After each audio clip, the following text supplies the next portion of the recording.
Hey everybody, Regan Archibald here, founder of East West Health, and I'm going to invite you to a very special event we've got coming up on infertility.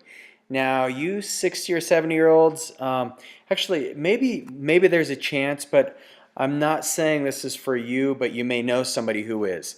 Actually, the oldest recorded birth was in India from a 70-year-old lady, so that's pretty impressive.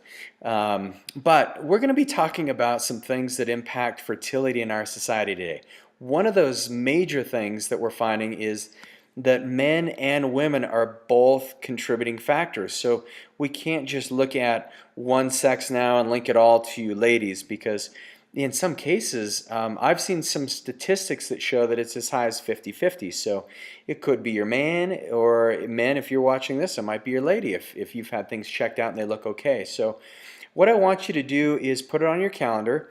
We've got an event. It's going to be at our Salt Lake Clinic, and it's going to be happening just in the next 10 days. So you'll get this email, and all I want you to do is call the office, call Cambria, or email us, and we'll get you set up. We'll provide a free dinner.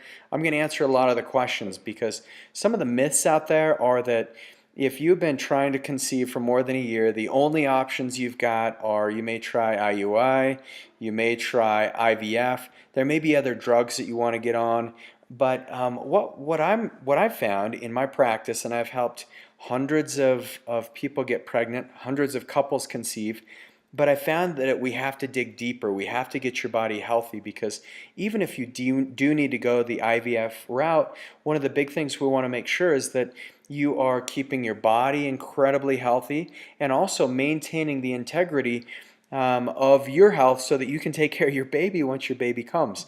And so I'm going to be talking about some of the major components of this.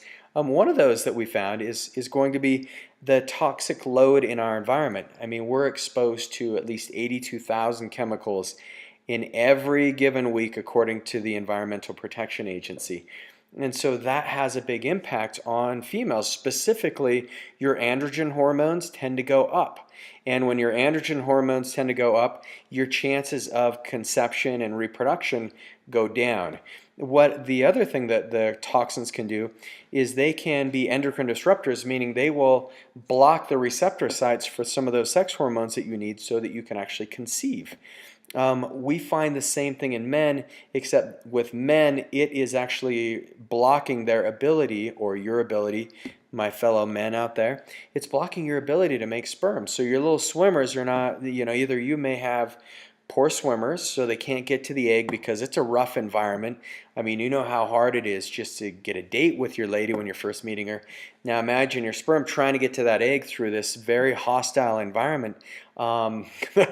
Maybe that's a bad analogy, but anyway, those eggs are not going to have the opportunity to get there. They're going to be killed off before. So you need some very strong swimmers. So men, the first thing I want you to do right now, if I never hear from you again, or if you have an excuse so you don't come to this event, get your cell phone out of your pocket. Okay, put it up here. Put it anywhere but in your pocket, because the EMFs from your cell phone are actually one of the contributing factors to having low sperm count. Men, I want you to stay cooler. There's a reason why we need to stay cooler. It's because our testicles, if they get too heated up, that decreases the ability to make sperm. So stay out of the hot tub, drive around with some ice between your legs, or do whatever to stay cooled off. Go to the banya and spend most of your time in the cold.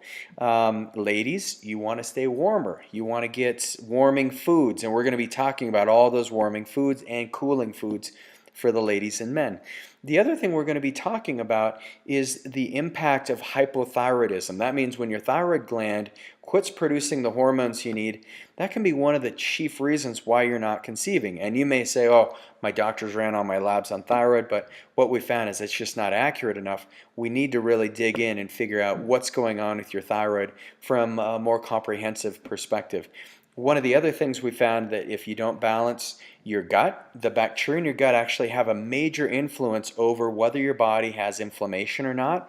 And if you have too high of inflammation, what the research is showing is that inflammatory process diminishes your body's ability to conceive. So once again, we want to look at some other components, looking at the gut. If you've got yeast overgrowth, ladies, if you crave sugar a lot, if you look at your fingernails for me and you see little white spots on them, that's a problem. If you look at your tongue and there's a thick yellow stripe on it, that could be a yeast overgrowth. It could be from bacteria. It could be from a variety of things. So we want to look at all these things, all these factors that could be blocking your ability to conceive. And then once again, our goal is not just to allow you to have a baby, but to go through your entire gestational period in a healthy way, and then still have some energy reserves to actually enjoy your baby once they come out. Because I got 3 kids and they're amazing, but they take a lot of work, and especially that first couple years of life, it's so critical that you can be present, you can just hold your baby, you can love on it.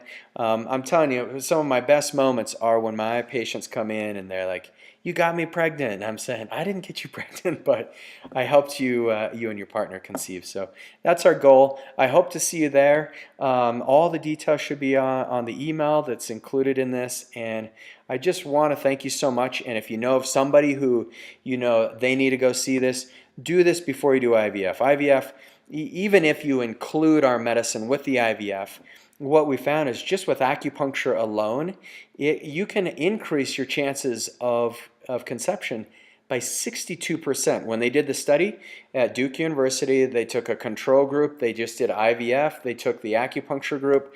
The acupuncture group with the IVF had a 62% greater success rate than the control group. So, and that's just with the acupuncture, not even doing any of the other lifestyle modifications, the other changes, the other labs that we want to look at. So, so grateful that you took the time to watch this. And once again, I can't wait to see you there. If I haven't seen you in a while, can't wait to see you. And I'll look forward to seeing you at the conference on infertility.